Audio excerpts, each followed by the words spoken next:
Olá, felizes.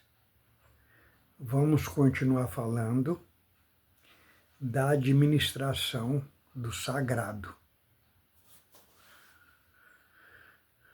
Irmãos, administrar o sagrado na graça é muito sério. Administrar o sagrado na graça é muito perigoso. Então, o ministro hoje, que ministra a graça, ele está cuidando da noiva do Filho de Deus. E olha, quem cuida da noiva do Filho de Deus é como os eunucos que cuidavam da rainha. Então, os eunucos que cuidavam da rainha, eles tinham todo o cuidado, todo o zelo. É como aquele que foi Neemias, o provador do rei. Veja bem, por que tem o provador do rei? Para ele provar que não tem veneno na comida ou no vinho que o rei vai tomar. O ministro que cuida da noiva do Filho de Deus, ele tem que entregar ela sem mácula, sem mancha, apta e preparada para subir com Cristo em nuvens de glória. E essa noiva, ele próprio é membro do corpo dessa noiva. Então, eu costumo dizer, quem cuida da obra de Deus, quem cuida de almas, veja bem, cuidar de almas é cuidar do corpo da noiva do Filho de Deus. Pois bem, eu tenho que ter um tempero absolutamente perfeito. Eu não posso condenar porque nem o Senhor Jesus, que é o noivo dela, não condenou ainda. Então, eu tenho que fazer a manutenção, eu tenho que zelar dela. Para ela não ter mácula, eu tenho que cuidar com todo o cuidado sobre a doutrina e o estatuto da igreja. Então, eu tenho que administrar com todo esse cuidado. E se eu chegar à conclusão que aquele membro não tem mais condição, eu estou errado. Porque eu tenho que cuidar dele, independente de qualquer coisa, eu tenho que cuidar dele, porque a minha função é cuidar. O Senhor Jesus é Salvador. Salvador não condena. Como é? Salvador condena? Não, Salvador não condena. Ele é Salvador, como é que ele condena? Quando levaram para ele aquela mulher que foi pega em pleno ato, na verdade eles não queriam que ela fosse condenada, eles queriam condenar ele, porque eles disseram, se ele absolver, ele está contra a lei de Moisés. Se ele condenar, ele não é o Salvador. Então, de qualquer maneira, a gente pega ele. Pois bem, pegar quem? O Senhor Jesus. Então, o Senhor Jesus pegou os problemas que eles trouxeram para ele e devolveu a eles. Olha, aquele entre vós que não tiver pecado, atire a primeira pedra. Irmãos, a graça, administrar a graça é muito fino, é muito excelente e é aquilo que a gente diz. Se você absolver um culpado, você colocou ele na mão de Deus para Deus julgar. O perigo é você condenar um inocente, que aí você arrumou encrenca com Deus. Você arrumou problema com Deus. Então, vamos pensar nisso com cuidado, com seriedade, com carinho. Se nós temos que amar o nosso perseguidor, nós temos que amar o nosso detrator. E ainda tem um versículo que eu falo sempre nele, o melhor comandante de guerra depois de Josué, ou igual a Josué, foi Davi. Por quê? Porque está escrito, ele foi ungido, já foi falado aqui, com 15 anos, foi perseguido 15 anos e reinou com 30. O período que ele passou de perseguição foi 15 terríveis anos de sofrimento. Mas o que está escrito?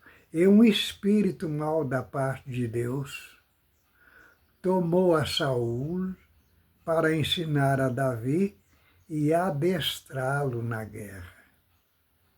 Então, se eu sempre imaginar que aquele que me persegue, aquele que me maltrata, aquele que me causa dano, se eu imaginar que ele é o meu professor,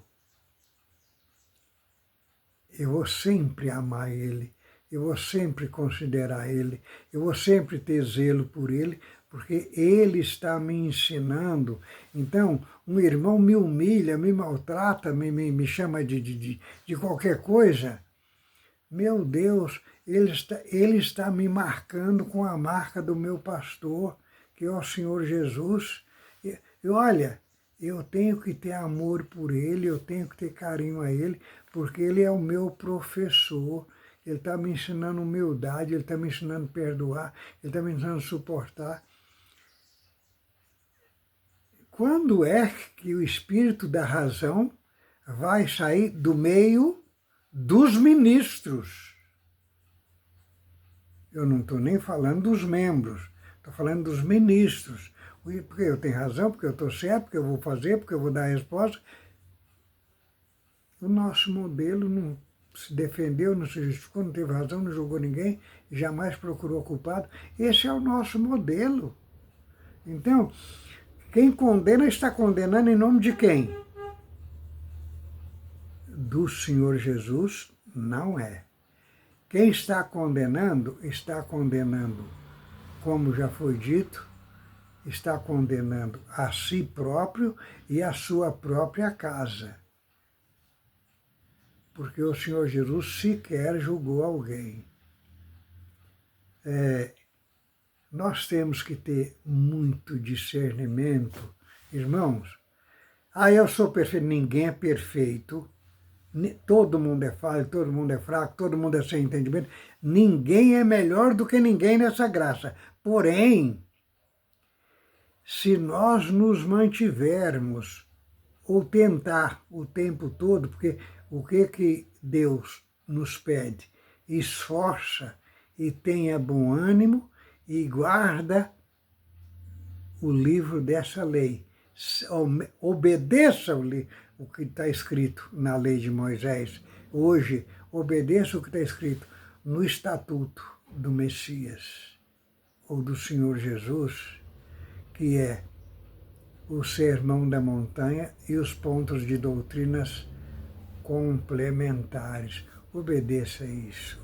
Então, vamos manter o templo, pelo menos vamos tentar o tempo todo manter o nosso templo limpo, que somos nós mesmos. Porque se eu mantivermos o templo do Espírito Santo limpo, eu vou cada vez mais criando. Quem convive, cria intimidade. Quem convive, cria amizade. Quem convive, passa a conhecer melhor no convívio. Nós convivemos, por exemplo, eu convivo com a minha esposa. Quanto mais eu convivo com ela, mais eu entendo ela, mais eu compreendo ela, mais eu vou conhecendo ela. Então, o que acontece? Se nós convivermos com o Espírito Santo, tentando agradar Ele, tentando servir a Deus, tentando fazer a vontade, nós vamos criando intimidade com o Espírito Santo. O que isso acontece? Acontece à medida que eu vou criando intimidade com o Espírito Santo, eu vou aprendendo a deixar ele falar na minha boca, eu vou aprendendo a deixar ele me usar, eu vou aprendendo a não falar da carne, eu vou aprendendo uma das coisas mais importantes, crente irado é crente cheio de espírito ruim. Crente irado, crente cheio de razão, é crente cheio de demônio. Que ninguém se engane. E será que ainda tem alguém que fala que o diabo não me usa? Se você está falando, você é um fariseu, um hipócrita. Porque usou Pedro junto do Senhor Jesus. E detalhe, usou Pedro logo em seguida que o Senhor Jesus foi confortado pelo Espírito Santo na boca de Pedro. Então nós temos que criar intimidade com o Espírito Santo, nós temos que criar intimidade com Deus, nós temos que criar intimidade no convívio, nós temos que procurar agradar a Deus, nós temos que procurar. O nosso dever é amar a Deus sobre todas as coisas. E se eu amo a Deus sobre todas as coisas, eu vou renunciar a mim mesmo, eu vou dominar a minha carne, eu vou manter a minha carne presa. É difícil? Claro que é difícil, e é muito difícil. Olha, manter a nossa carne dominada não é fácil. E a gente vacila todos os dias e toda hora. Agora, o que nós não podemos é desistir. É difícil? É. Mas vou fazer o quê? Vou desistir? Eu vou desistir de ir para o céu? Vamos tomar cuidado, vamos cuidar, vamos zelar, vamos manter a intimidade com o Espírito Santo, vamos aprender. Errou, olha, errou, pede perdão, errou, põe o joelho no chão, chama Deus e conserta com Ele. Eu, geralmente, quando eu erro, eu me repreendo a mim mesmo, muitas vezes. Então, às vezes, a minha esposa fala assim, você está conversando com quem? Eu falo para ela, eu estou conversando com um crente atrapalhado, mas muito inteligente, para ver se ele melhora. Que por acaso sou eu mesmo. Então, vamos cuidar da graça, vamos zelar das almas que Deus entregou para nós para cuidar. Olha, vamos cuidar do rebanho do Senhor Jesus, com todo zelo, com todo cuidado, com todo carinho, com toda Vamos, olha, se nós temos que amar o nosso perseguidor como a nós mesmos, imagina amar um irmão fraquinho, um irmão que às vezes não tem entendimento, um irmão que às vezes cometeu fraqueza, às vezes está enfermo espiritual. Vamos fazer isso? Vamos... Ministro da igreja, cuida como se fosse você mesmo, porque querendo ou não, você está cuidando da sua alma. Vamos fazer isso? Curta, compartilhe, felice o canal, nos ajuda a divulgar o canal. Deus nos abençoe.